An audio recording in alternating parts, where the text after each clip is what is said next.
vie ma camion sur internet nganga si nganga ça pasteur si pasteur ça n'a la vraie version nganga yo kuto milongo la place où bitumbo za niveau noti ilo moi c'est terme bola milongo la guerre oyo eza yanga na pasteur sikoyo pasteur tellement recobeta na pikente akekozwa soit disant nganga personne n'a pas nganga tu soit madame Sinta atanganga pasteur yo kozwaye pour ko tsaka pito bala ko tsa trouble akotsa ko bana batu ke balie ba papa na bango ke basali boyo ko tsa sida zizani ko tsa trouble na kata bana batu et puis pasteur ko amtema mabeyo pa pasteur machin frère ko amtema et tant que pasteur yo moko yo pasteur o utaka na ngolé ko beta kita kana ndo beta mpe bien eloko esala ko ma pasteur ti lelo oyi l'église bato ko beta kita eza kita kana ndo beta ozaki qui c'est pas nganga ok n'est pas nganga alors et puis pasteur afandi pe en église afandi tala babola papa na ba ototeka ba mai ba mama ba ototeka ba makala ba tekisi ba nini ba zumbu na monga basi ba ifana sa moi na kati église ko ba yo ka témoignage oyo pasteur va permettre longtemps le maquet fille moko bo aller qui papa là bas mais franchement on a choqué non où va le monde ba église à Congo bongo sala biso nini comment pasteur a konzimi ça ba to ke nganga za na pouvoir ya kolia mutu na ça bino scopo nini pasteur a osa makamnya surtout cible la pasteur il ngam na pasteur quand on t'a dit ba image il y a notre sœur Maria Tumba. OK. Réaction des Andins. C'est une réaction, il y a déception. Vous contactez à celle de la publicité en Nzembo Nabino, Nzembo Zoé Sala succès. Vous contactez les sous après sa témoignage il y a l'okuta pour la maladie de la makolo. Réaction des Andins. C'est pourquoi je dis que je suis trop déçu du fait que peut-être ma parole n'a bango ou bien ma parole n'a yé ceux qui me la raté. Faut pas éduquer bien. Parce que c'est très dangereux de voir son âge là. Elle a l'âge des enfants de pasteur Walesa. Elle a l'âge des enfants de pasteur Walesa. Réunir le courage à rejoindre téléphone na yé côté de misa kobanda ko sa makambo na kombo ya musali ya nzambe. O na maboko ya pasteur Walesa. Pasteur Walesa n'a pas une minute de toute sa vie de contacter quelqu'un pour aller cause sa témoignage pour le Baganazara Nzambe. Il n'a jamais fait ça. Je te dis, il n'a jamais fait ça. Ni de loin ni de près, Pasteur Walesa n'a moi sur la yébanité. Pasteur Walesa a 60 ans d'âge aujourd'hui. Alors, nous avons oyo pour na intérêt ni. Le segment moi na monsieur Nengaza, malabo a manifesté la impolitesse na yé. Il y a manqué respect na papa ya bat parce que ça nganga me alobi na salle ba militaire rebelle kisi donc nganga pe alobaki na ba tiktoker en général. Oui, il n'a pas cité le nom de quelqu'un à l'église. Il n'a pas ciblé le nom de... Non, il a parlé d'ailleurs c'est le pasteur on est sa deuxième fois. Deuxième tour de pasteur a tout nié. Mais yo quelqu'un na kotanga ba komba ba na ko beta masolo ya ba soki za soloté. Alobi papa eza mosala na salaka na sali yango na lobi bato salela baza wapi yenga na lobi pasteur et puis ba plata la bien image wana pasteur c'est kotanga ko mo tuté lobaka ka baza wapi alobi mususu bavanda na GB alobi bazami balé bavanda na GB. Je veux le pasteur de Nilis prophète de la nation nenga bibenga avant la kicho alobi vous posez question wana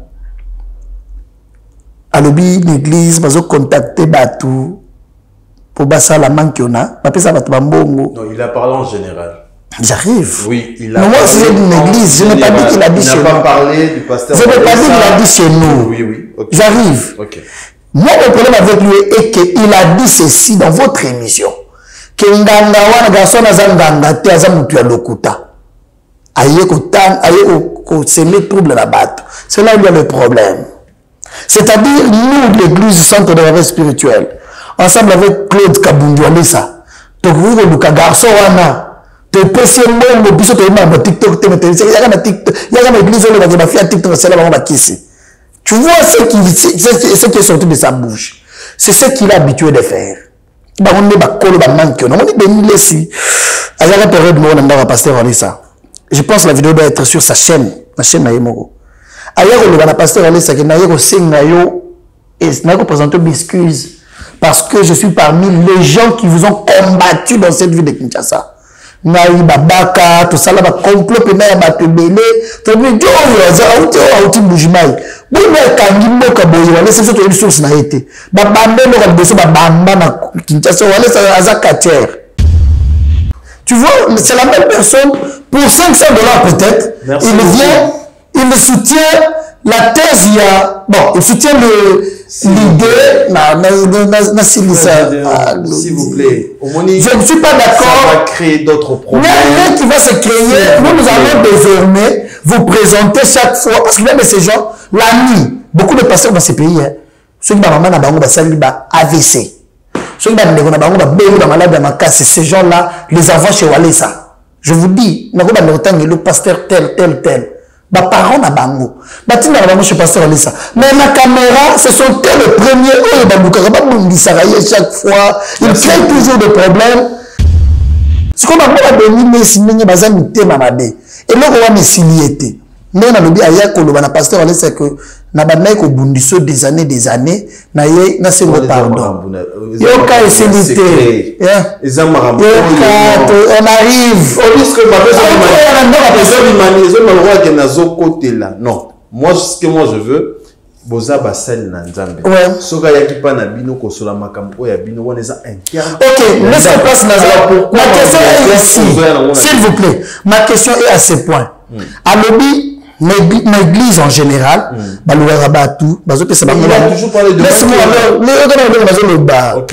l'église en général, témoigner. C'est ça, non? Miracle mettons de côté. Mais concernant Nganga Maria, il a dit Nganga Azanganga, Lokuta. Cela veut dire que Bisoto to benga qui est, to pesi mbongo pa ya témoigner Lokuta. Or, il n'y a pas longtemps que vous avez un pasteur Walesa. Avec au sein à Fukami, avec un pasteur Walesa na makola ebisi ninga na zambo ya pas père spirituel na ngazala na mboka. Pasteur Morota tikala osambele la ngai na Fukamela. Les gens sont méchants. Les gens sont méchants, Glody. Azali un problème de guerre pilier. Attends, laisse-moi. Sur ce plateau, j'avais dit, quand même, je vais établir certaines vérités, faire voir aux gens que les gens sont Batubaya Kanabutu et pas passer à ça. Mais dans le monde, il y a des mission. Attends, s'il vous plaît. Moi, je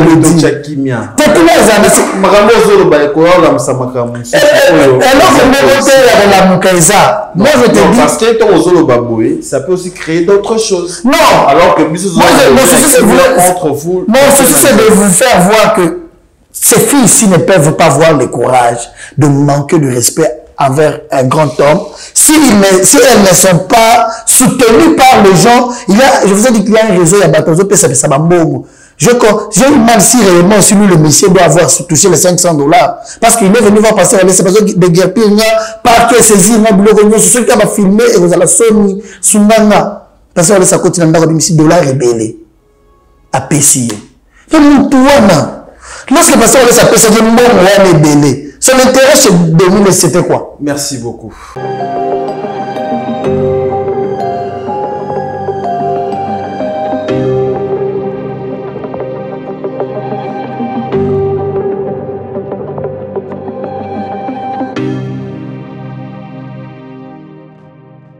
Très heureux de vous retrouver, fidèles amis téléspectateurs, dans les cadres de votre rendez-vous.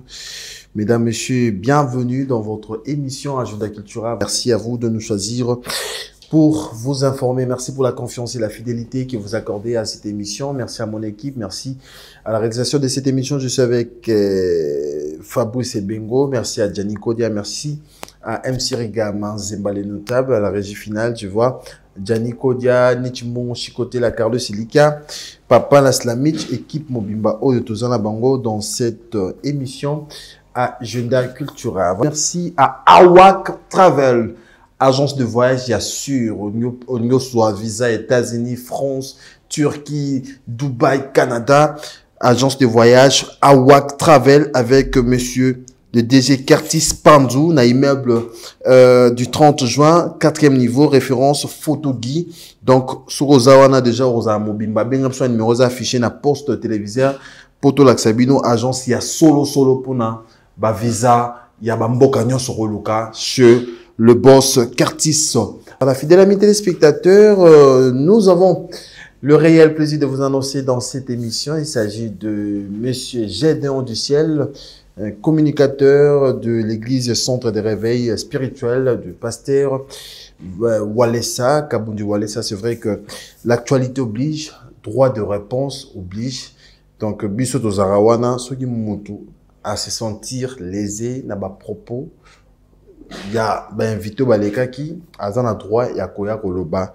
Donc, tu peux essayer parole, tu peux essayer plateau dans cette émission. Monsieur Gédéon du Ciel, communicateur privé. Hein? Oui, privé de pasteur Walesa. Yeah. Bonjour et bienvenue dans le Merci Claudie, bonjour à tous qui nous regardent. Voilà, merci beaucoup, merci de passer dans Agenda Cultura. Dans tout à l'heure, biso tozana pour l'actualité, tozana pour na Moutounion oyo à se sentir après à passer dans Agenda Cultura. Tobo il a ramené au plateau, TP micro T parce que tozana comme au milieu du village comme ça la musala et que des biens. Dans le bazali communicateur privé, il y a pasteur Walesa et aux alliés attachés de presse, il y a église centre spirituel, centre de réveil spirituel, il y a le pasteur Kabundi Walesa. Depuis combien de temps ça? Non, c'est chez nous. Hein. Ça fait plusieurs années déjà. Mais déjà, la fonction, ça va faire 8 ans maintenant. 8 ans. Il y a pasteur. Oui. Église. Mais c'est pas Nabiso. Pour les fonctions, ça va faire 8 ans. 8 ans. Centre de réveil spirituel. Ils ont cellules. Combien de cellules? Nous sommes à 46 aujourd'hui. Hein. 46. D'abord pour Kinshasa. Ouais, nous avons plusieurs paroisses dans le monde. Au Congo, déjà, nous venons de Lubumbashi. C'était pour des événements. On avait invité le pasteur pour la dédicace de leur église, place à Outa. Et puis, il a posé aussi la première pierre pour la construction d'un nouveau temple encore à Lubumbashi. Parce que déjà, nous sommes à Lubumbashi avec déjà 3 paroisses à Lubumbashi. Nous sommes à Likasi, nous sommes à Kolwezi. Mais Lubumbashi, c'est... Déjà, nous avons une très grande église que nous avons déjà construite d'ailleurs. C'est à un niveau. Mais le pasteur a pensé élargir la vision. Nous avons acheté une nouvelle parcelle na Prince. Ouais.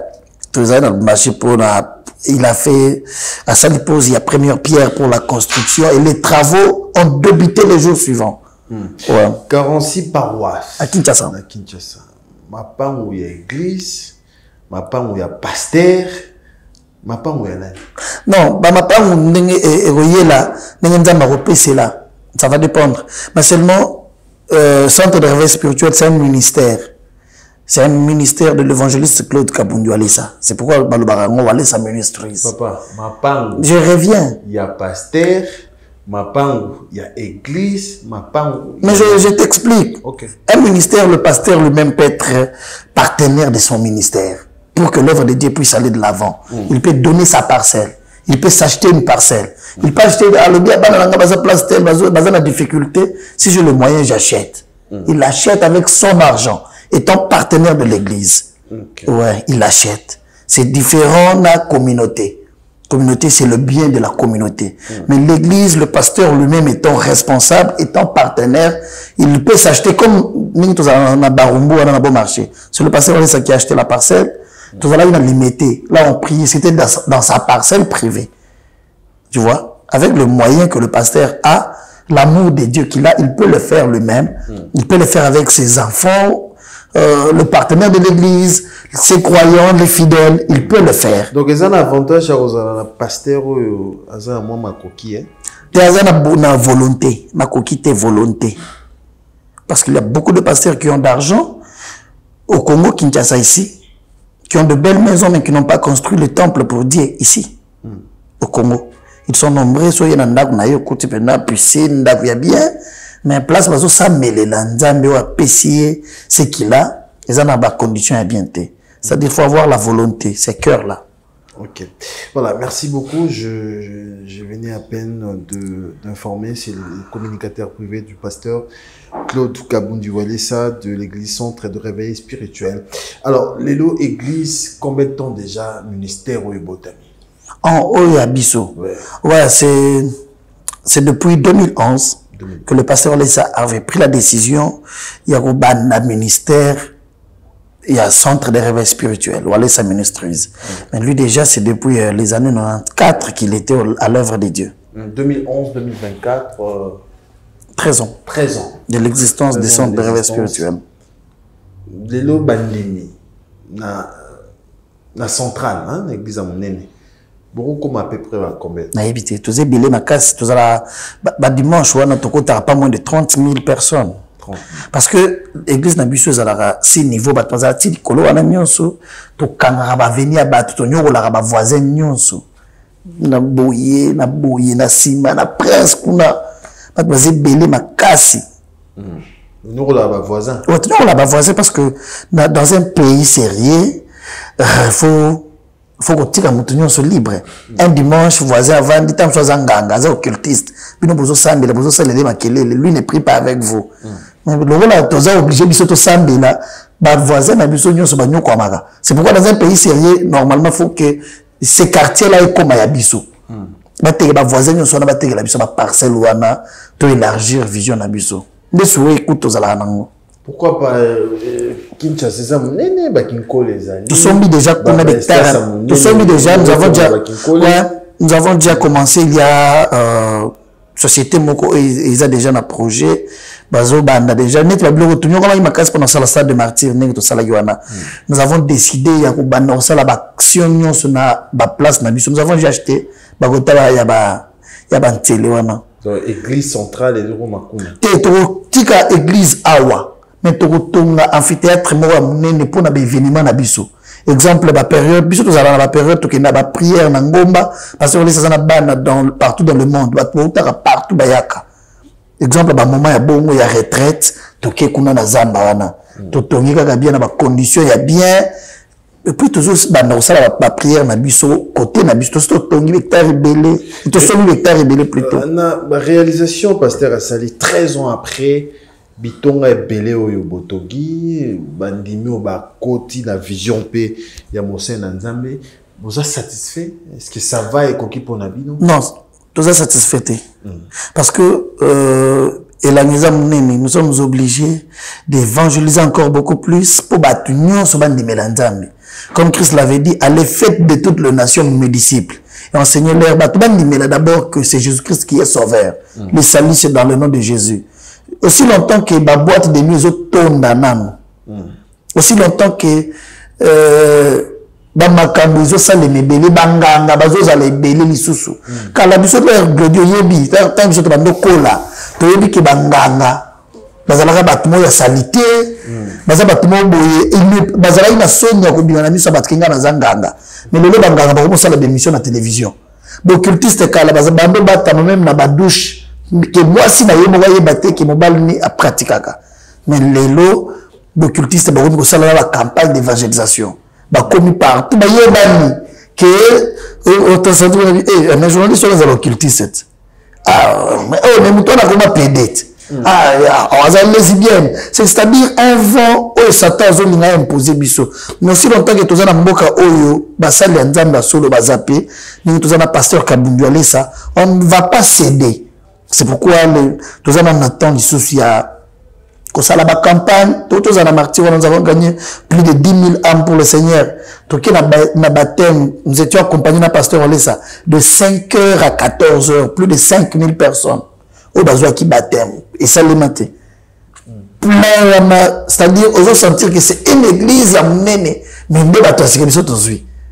C'est-à-dire que on a côté mais quand même philosophie église parce que on voit on a habité parce que je na tomba na image na réseaux sociaux avant prédication le pasteur prend le temps il y a témoignage philosophie église des amis. Ça c'est bien, ça c'est une très bonne question. Et il y a un peu rare, mais M. Bénin Legaga. Tu sais, notre église est basée sur la foi spirituelle. Déjà, nous prêchons Jésus-Christ. Et Jésus-Christ donne des signes. Où ils ont accompagné pour incrédule que Jésus-Christ existe. Il y a de ces gens-là qui ont de maladies incurables. De maladies que les hôpitaux ne peuvent pas traiter. Mais il n'y a que Jésus-Christ qui peut guérir à ces maladies-là. Ces gens-là, lorsque nous les amenons à la parole de Dieu, ils n'ont pas besoin seulement d'écouter la parole, ils ont aussi besoin de la délivrance, d'être guéris en fait. Ceux qui te teyé Yesu, a vu peu le bico. Moutou ya bongo, ceux qui a vu le bico. Avant que ya potote ya batumsu sutozo l'aksabino.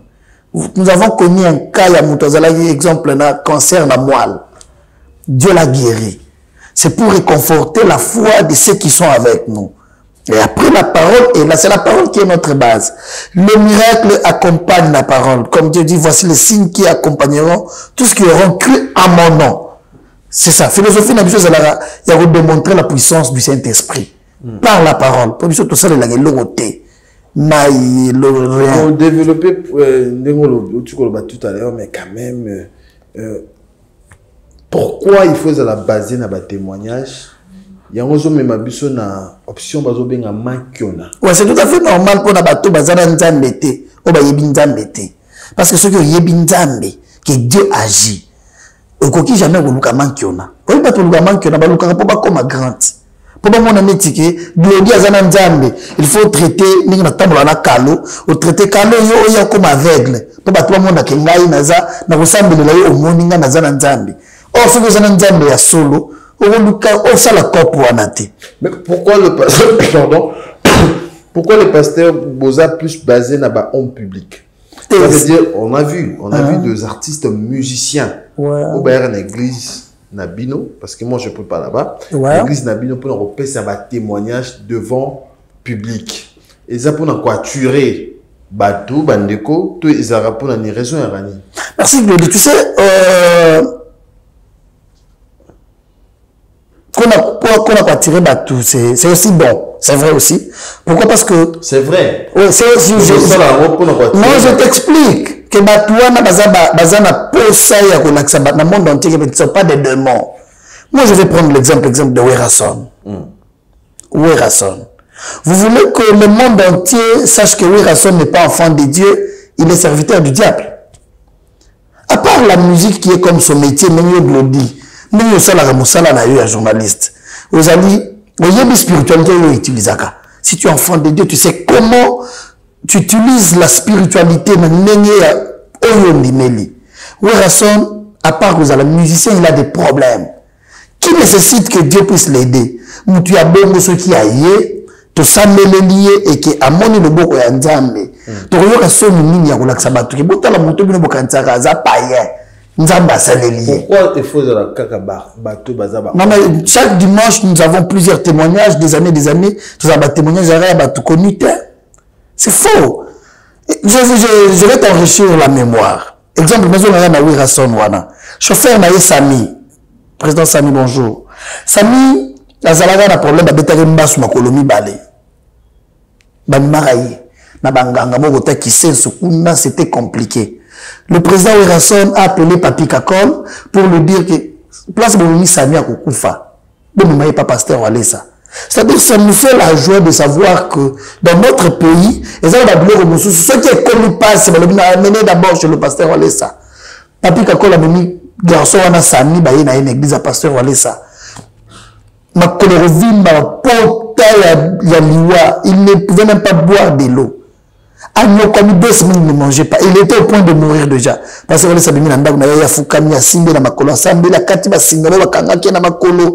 place, garçon, c'est Wera qui a la joie de venir témoigner parce que sa famille l'avait amené chez le féticheur. Mais Wera, il a pris la responsabilité. Attention, donc vous utilisez des hommes publics pour attirer d'autres personnes. Non, nous n'avons pas besoin d'utiliser parce que déjà, Dieu a rendu son serviteur très célèbre. Dans la campagne, on n'a jamais utilisé l'image d'un musicien à ton affiche.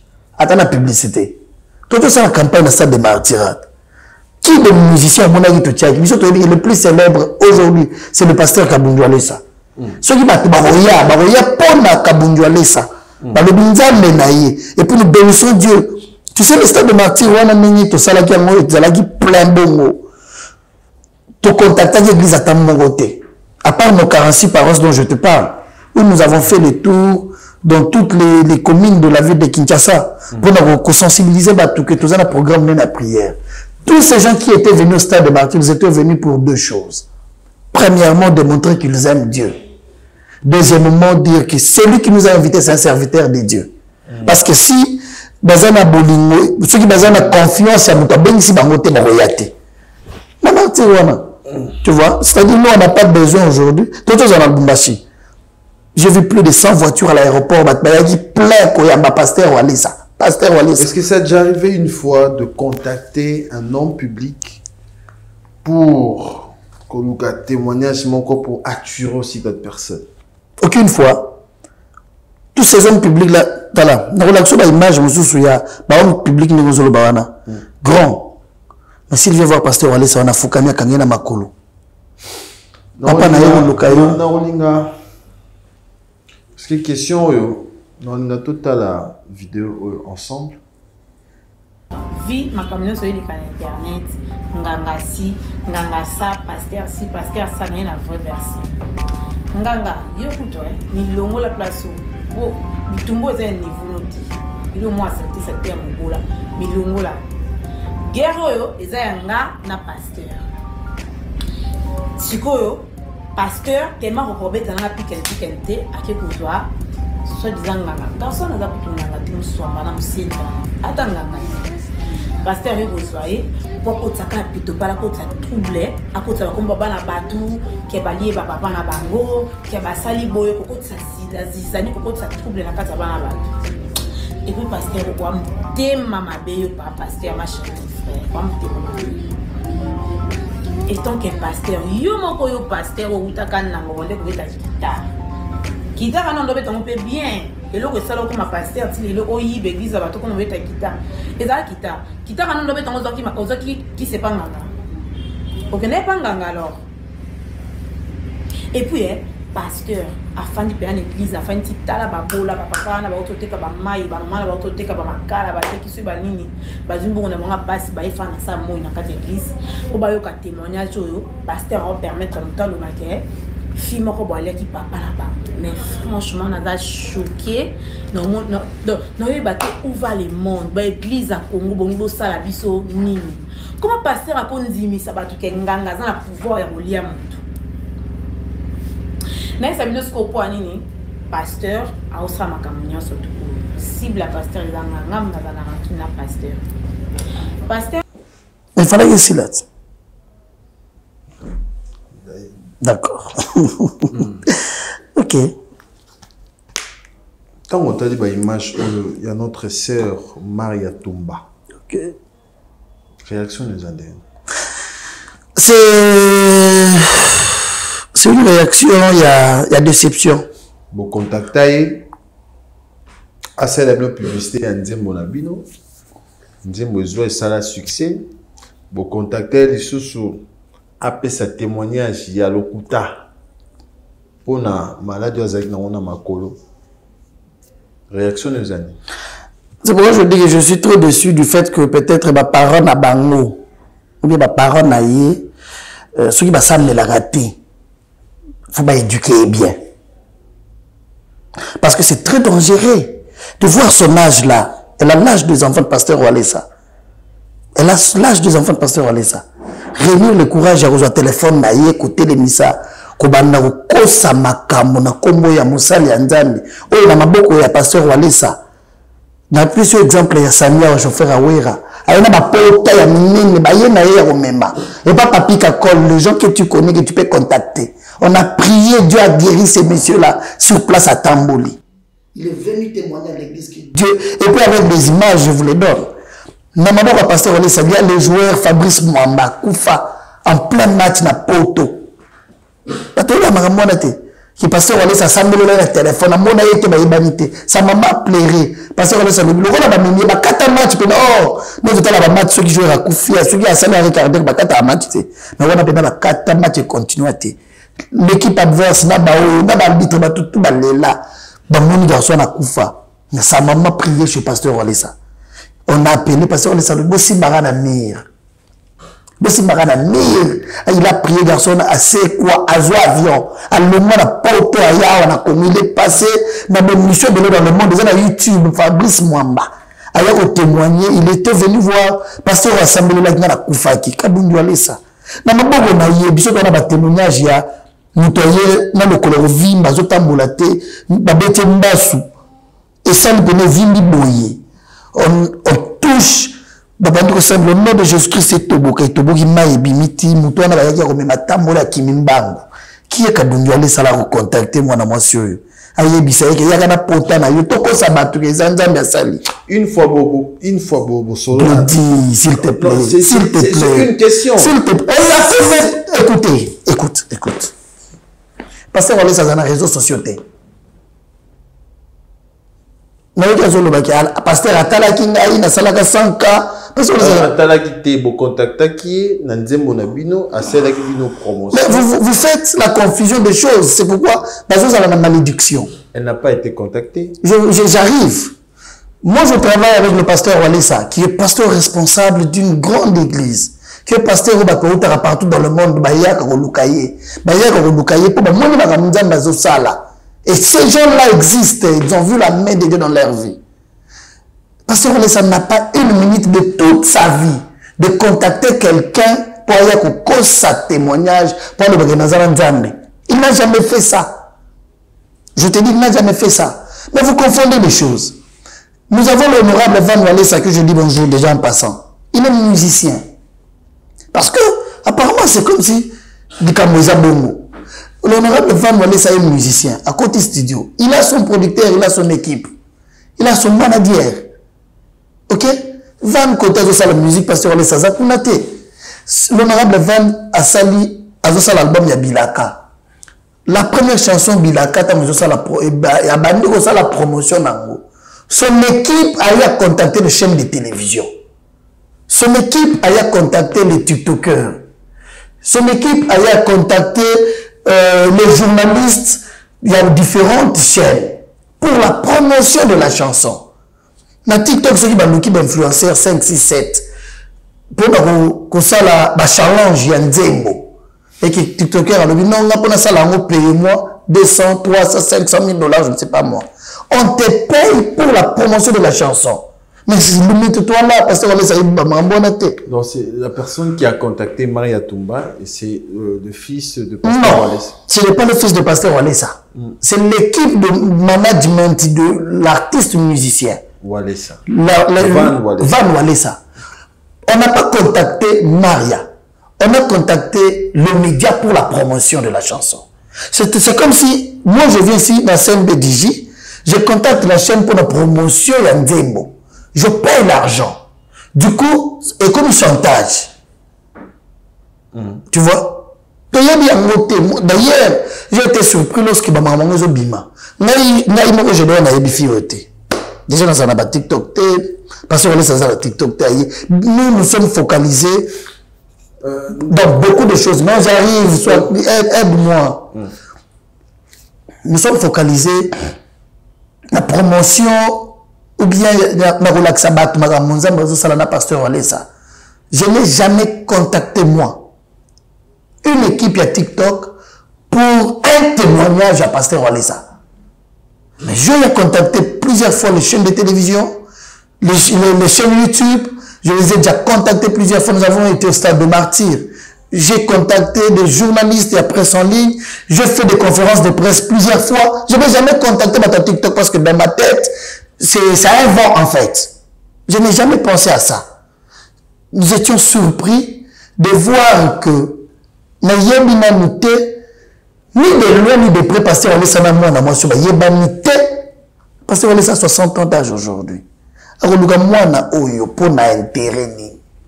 Parce que c'est dans ma boue, on est dans ma salle à ma gambamine. Mais c'est ma boue takate. On m'a dit, est-ce qu'il y a une histoire de honorable fan? Tant à Bali, à seulement bambou, à zobotate. Après, le robot est bloqué. À zobotate, se sauter. Le qui n'a eu docteur Trésor à Bali, à celle sur 4 ans, 5 ans, zobotate. Il y a eu des choses, mais papa n'a pas de bido pas n'a eu de zobotate n'engeni.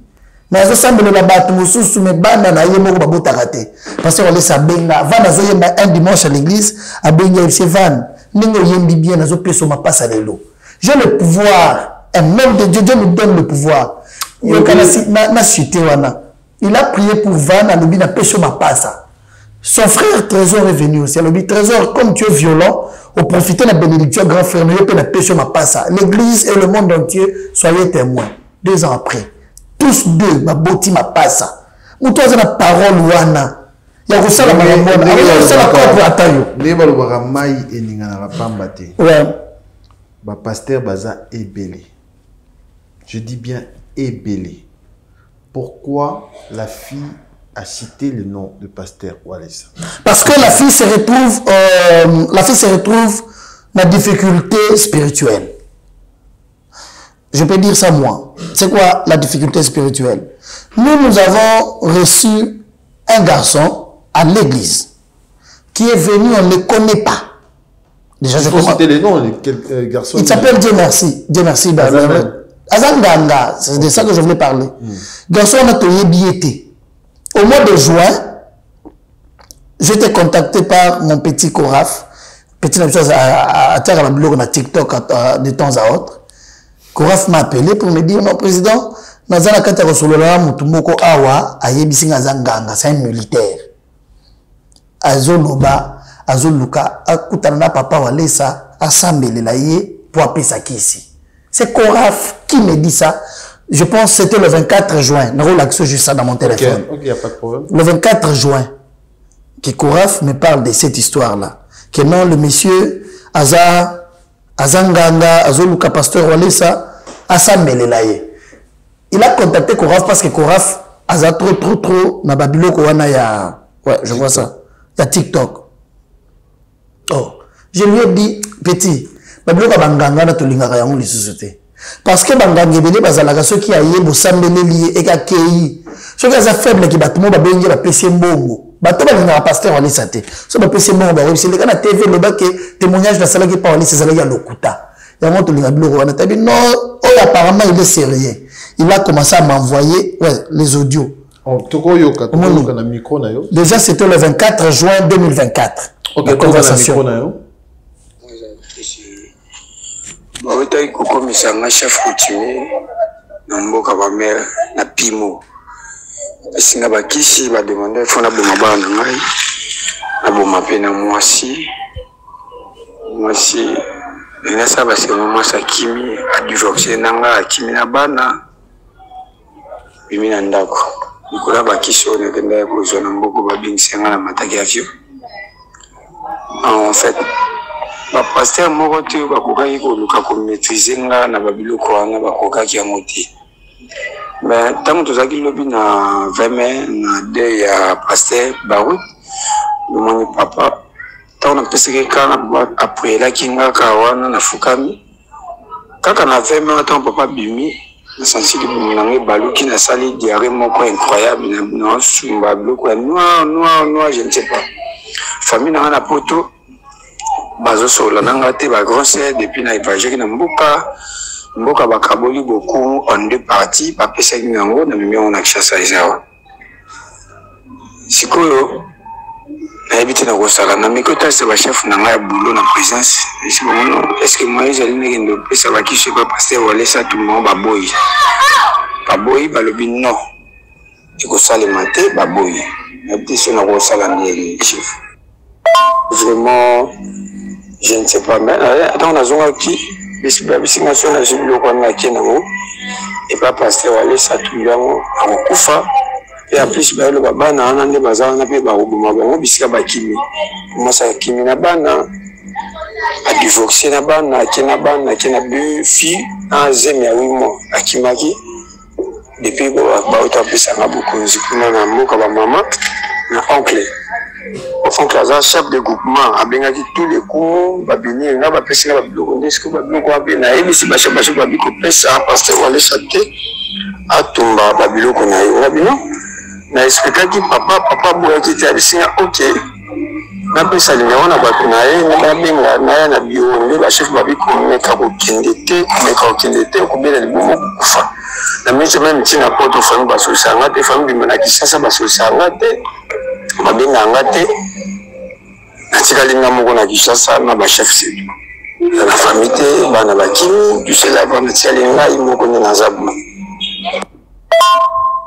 anamonaki nalembi biloko nasali mabe to ya makambo etali molili grâce ya nzambe ya papa Walesa ayedenga chef na nga bakomi koboya nakende kopesa biloko epai ya pasteur Walesa bakomi koboya makasi nayebi te so ezani je ne sais pas poso na nga aza bien te akimi kolala na ndako na ngai lelo na bino alala na epai ya camarade na nga moko bino explike mpe eloko moko te alale pa camarade na nga donc papa asunga ngai atiela nga mabondeli kombo na ngai ezali Edipo Baleke Dieu merci donc assembelela ngai bisu wana batika mbuya nga baya na ndako na nga basambela bapriye batumba biloko mpongo na zambo ngai nasali mabeto molili na molili donc je ne sais pas nakoka te ebate soki na osuka wapi.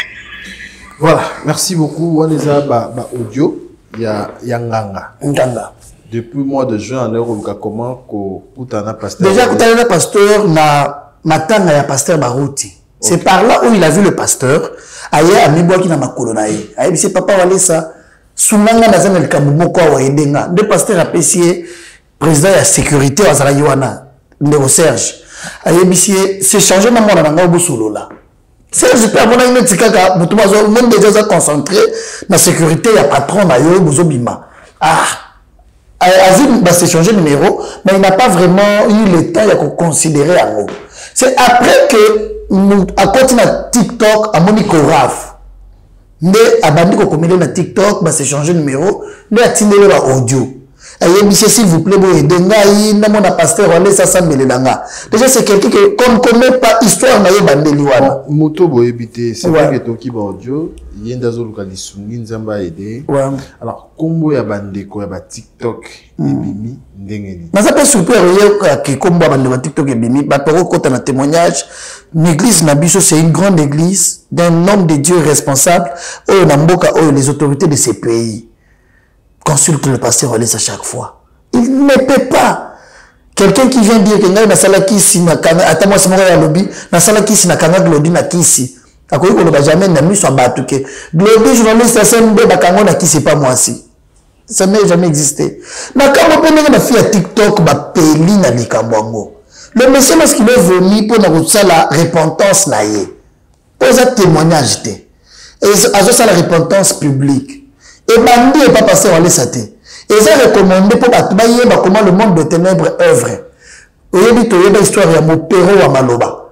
Ba patikala basoma ba cassette pour na kaka menga banda ki ko sala repentance ya makambo bat basalaka. Makambo sata sala na vie ya bato. Le monsieur a commencé à dire que nga avant na campagne na sala ba kisi na sala ba paralysie.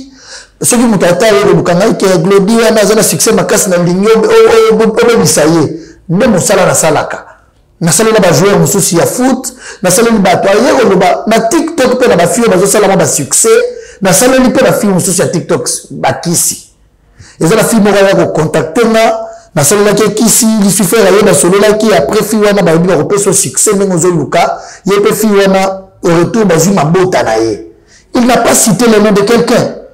Qui est cette église là où vous avez dit malé to ba exposer bana batu ya basi ndenge bazawana ils ont leur famille bande ko basi ba pona na kamo pe glodi na biso mama ya basi segment mwana basi onengaza malabo a manifester ka impolitesse na ye ya ko manquer respect na papa ya bat parce que ça a tout balisa mwana récemment d'ailleurs toto zo kokwa sika princesse akolisi bana na ye abalisi mwana na po ya kibabali na tongo ba yosengi merci na belle famille c'est-à-dire mwana kei banda zokia zokola wana azaka ka ye banda nzamba sala ye ti abali papa ya éducation ya bongo Vous contacter moi, moi, sur yon dengenini. Ngangame à l'obi na salle ba militaire rebelle Kisi. Donc, Ngangapé, à l'obag n'a pas TikToker en général. Oui, il n'a pas cité le nom de quelqu'un à l'église. Il n'a pas ciblé le nom de... Non, il a parlé à l'obi. D'ailleurs, c'est le pasteur, on est sa deuxième fois. Deuxième tour, il est passé à Tounier. Mais yo, quelqu'un n'a pas de combat à bataille, n'a pas de bête à ma solo à battre, ce qui est à soloté. À l'obi, papa, ils ont mon sala na salaka, na sali yango. Dans l'obi, bato sali na bazawapi. Yenga na lobby pasteur et puis ba plata la bien image wana pasteur c'est kotanga komba mutu te lobaka ka baza wapi alobi mususu bavanda na GB alobi bazami balé bavanda na GB. Il a expliqué comme ça, il n'a pas cité le nom de quelqu'un. Combo à part notre sœur Maria, il y a aussi Combo Moro et Zoé là, monsieur Chacha, je sais pas. Chacha. N'ayez bien pété. Lorsque je Salima, nous étions déjà à Lubumbashi parce que témoignage de Salima, dernière repentance, la deuxième fois, c'était un dimanche. Mais qui est vendredi, parce qu'on le savait mercredi. Qu'est-ce qui se passe? Le monsieur qui a mené à contacter TikTok a contacté qui Koraf. Ozoyoka, il y a beaucoup de garçons qui ont TikTok, mais qui ont contacté TikTok, mais qui ont contacté qui Koraf. C'est comme ça qu'elle s'est retrouvée sur la live, sur la TikTok, lorsque après repentance na makambo alobaki na église et puis ça qui monte na TikTok ba fi à TikTok ba bango moko ba photo bana batu eza oyo po ba tika ba na suspense ba tanga ko bon tout. C'est comme ça que bango moko fi moko no bien biso to bi garçon wana to zalaka na zami to sécurité na matanga moko boyi nde aye ko kende ko sala live moko na TikTok ni ngaza boyi na tika ko sala live na TikTok te mais ni ba sala yango te. Le monsieur est allé dans le live de TikTok lorsque vous avez posé ma question. Mais il fallait que personne ne combat tout le monde suspense. Accueillir que tant dans le live de TikTok Chacha. Alors dit Chacha ça moi dans des choses comme ça. Oh monsieur tu y a Chacha wana ni de loin ni de prêter. Est-ce que je me même ba ajabana wana? Très bien. Glodi zela tala ajabana wana na aja pasteur Walesa tala c'est comme madame on a c'est bazar même pour la plupart d'entre eux sont mal éduqués. Elle quitte au lieu ya koluka nganga oyo ayo kotanga ba pour l'église on peut pas citer le nom de quelqu'un mais nganga ke tanga na live na ye na TikTok na makamna bango au lieu ba sila na nganga mwana yele na mwana muke biso to kola bongo que parents ya moto mususu aza parents na ngape. Moi, on a eu courage à Oloba. On a posé un ganga, on a dit niveau banganga. On a eu pasteur. Commencer à parler de l'homme de Dieu Kabundu Alessa. Comme si c'était son ami.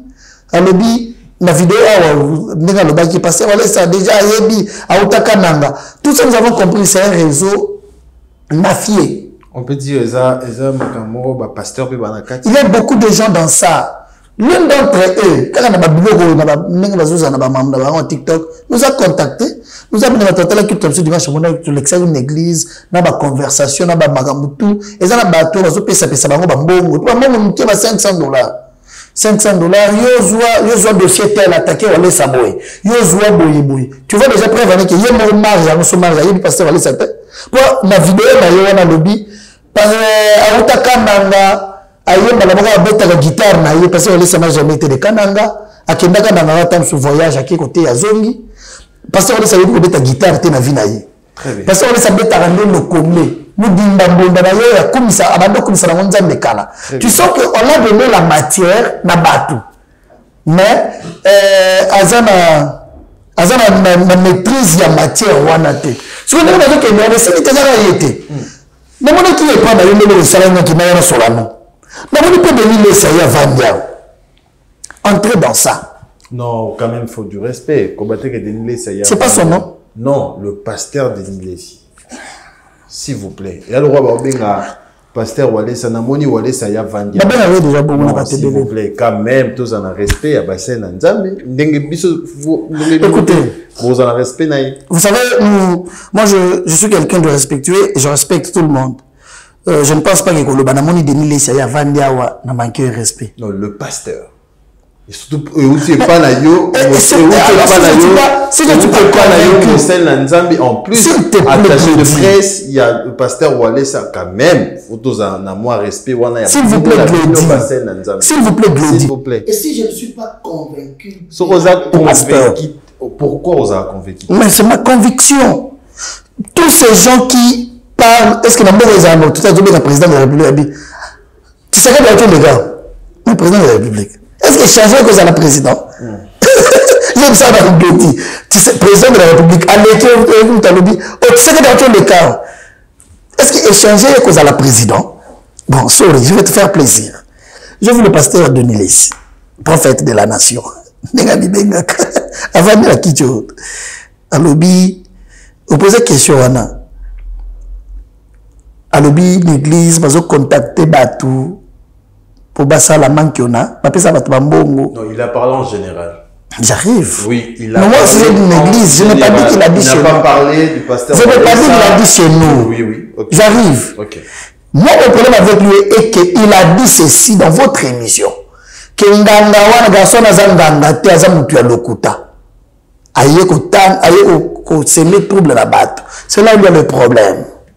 C'est-à-dire, nous, l'église centre de la vie spirituelle, ensemble avec Claude Kabundualesa, tu vois le garçon wana, tu peux se monde le biso tu es TikTok, tu es TikTok, il y a une église où il va faire TikTok, c'est là où on va kisser. Tu vois ce qui est sorti de sa bouche, c'est ce qu'il est habitué de faire. Bah on est bas colo bas manque, on est béni laisser. À la période où on a pasteur Walesa, je pense que la vidéo doit être sur sa chaîne, la chaîne Naïmoro. Ailleurs on a pasteur Walesa qui n'a pas signe nayo et n'a pas présenté m'excuse. Parce que je suis parmi les gens qui vous ont combattu dans cette ville de Kinshasa. Naï Babaka, tout ça là, complot, pénal, batebele, tout le monde, oh, Boujimai. Oui, mais quand il m'a dit, c'est une source n'a été. Babande, Kinshasa, Aza Katier. Azalaka Katier. Ça fait beaucoup d'années, Bissoto Bundara, Bitumbara, Créara, Maramba, le Kouta, le Kouta Yaga l'ascenseur, vérité Yaga l'escalier, Mbang. Est-ce que mon frère, vous avez guitare dans l'émission? Oui. Même ce matin, je vais s'il vous plaît. Est-ce que vous avez guitare dans l'émission Wana bien? Je ne sais pas le place on a zone il a bien dit que garçon Wana te dit azangangate. Chose grave, Glody. C'est-à-dire non. Et bien là, madame, tu as un témoignage, monsieur Salaba 8 ans, et les caté. Mais maintenant, tu as un bango, et bien là, témoignage. Nous, aujourd'hui, nous allons chercher un garçon. Pour te dire, c'est qu'il y a que c'est quoi l'intérêt de pasteur Walesa en faisant ça? C'est quoi l'intérêt de pasteur Walesa dans ma boucle? On a eu un bas sur ma boucle. Tout le monde a un bâtiment à l'obbi. Dans ça, 9 ans de mariage dans une boucle. Mais au sein de la Kangaï, depuis 2011, na boti. Le nom de moi, il y a 13 ans. Après, c'est un tabac. Vous savez que c'est un homme de Dieu que Dieu utilise puissamment. Il a intérêt. Oh, il y a de l'Imessier Moko. Moi, je vais maintenant me mettre à la place. Il y a un pasteur Walesa qui reçoit un prophète de Nilessi qui vient le voir pour lui dire que Naya qui ne s'excusait pas Nayo parce que il a dit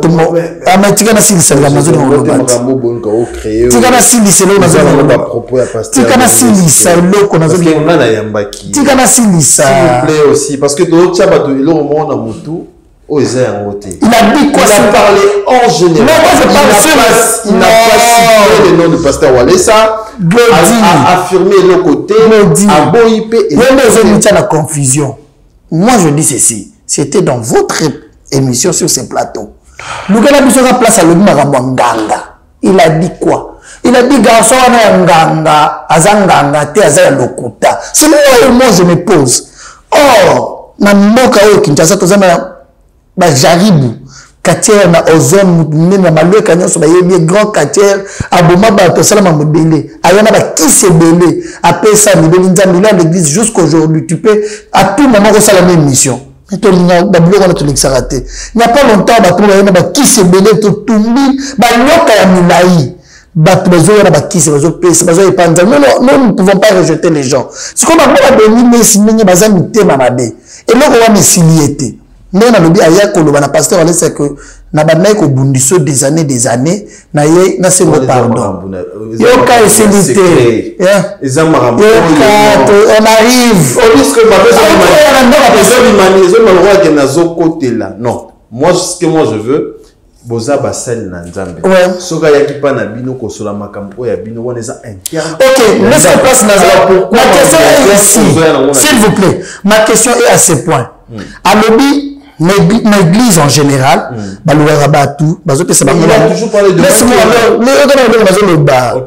l'église en général,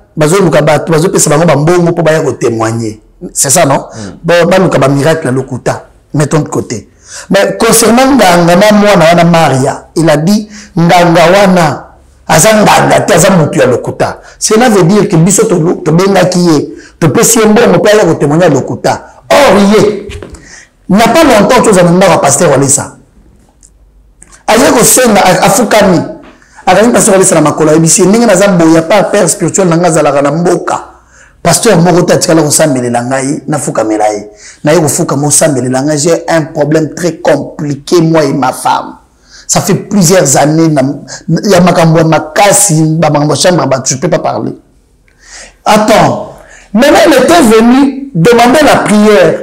C'est un maquiniste ou c'est un serviteur de Dieu. C'est là où ma question se pose. Mais le gars, si vous demandez que prochainement nous avons une image dans le peso, et puis il est venu, à Foukameli, pasteur Walesa, pasteur Sambelelanga, il a étalé les problèmes qu'il avait. Et après, pasteur Sambelelié, après plusieurs années, il y a madame son épouse, ils ont bien. Il n'y a pas longtemps, il était venu voir le pasteur Walesa. Je vais vous donner la petite vidéo. Les gens sont méchants. Les gens sont méchants, je le dis. Ils ont un problème de guerre pilier. Attends, laisse-moi. Sur ce plateau, j'avais dit, quand même, je vais établir certaines vérités, faire voir aux gens que les gens sont Batubaya Kanabutu. Et pas pasteur Walesa. Mais dans le monde, il y a une mission. Attends, s'il vous plaît. Moi,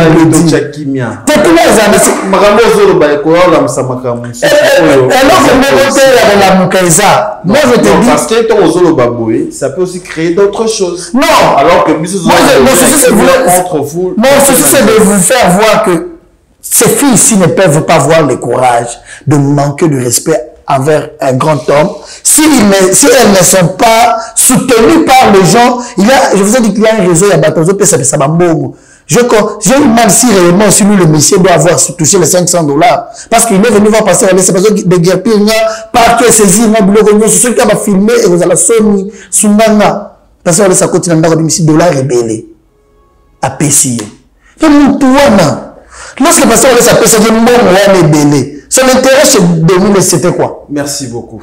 Tu vois, c'est la même personne, pour $500 peut-être, il vient, il soutient la thèse, il soutient l'idée, s'il vous plaît. Je ne suis pas d'accord. Ça va créer d'autres problèmes. Rien qui va se créer, nous allons désormais vous présenter chaque fois, parce qu'il y a de ces gens, la nuit, beaucoup de pasteurs dans ces pays, ceux qui ont AVC. Ceux qui ont malade, ces gens-là, les avons chez Walesa. Je vous dis, le pasteur tel. Parents na bango. Chez pasteur Walesa. Mais la caméra, ce sont les premiers. Chaque fois, ils créent toujours des problèmes. Tu vois pas, ça fait très mal. En fait, on a la dignité. Tu n'as pas ce vidéo de liste, non? S'il vous plaît. Non, c'est pas important. C'est pas important. S'il vous plaît. Regarde. Nous en avons besoin.